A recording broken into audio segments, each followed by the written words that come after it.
تو اب اللہ تعالیٰ فرماتے ہیں فَمَن يَعْمَلْ مِنَ الصَّالِحَاتِ، بس جو پیغمبروں کو فالو کرے گا اور نیک اعمال کرے گا، وَهُوَ مُؤْمِنٌ، بشرطے کہ مومن بھی ہو۔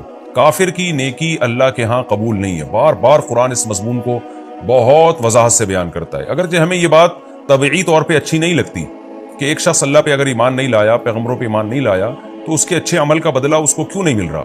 ہم ذہنی طور پر اس کو نہیں قبول کرتے، لیکن اللہ نے یہ بہرحال اعلان سنا دیا ہے کہ نیکی اسی کی قبول ہوگی جو خدا پر ایمان رکھتا ہوگا۔ اللہ کہتے ہیں وہ اس کی نیکیوں کو لکھ رہے ہیں۔ جو چیز لکھی جاتی ہے وہ محفوظ زیادہ ہوتی ہے، تو ہم نے تو اتنا زبردست اہتمام کیا ہی اس لیے تاکہ اس کی نیکیوں کا اس کو بدلہ دیں۔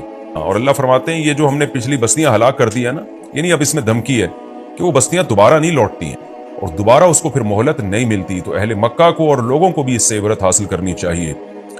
اب یہ سلسلہ اسی طرح چلتا رہے گا دنیا میں۔ آگے اللہ فرماتے ہیں یہاں تک کہ ایک وقت آئے گا کہ قیامت کی علامتیں ظاہر ہونا شروع ہو جائیں گی اور پھر اللہ اس کائنات کو تباہ کرنے کا ارادہ کر لے گا۔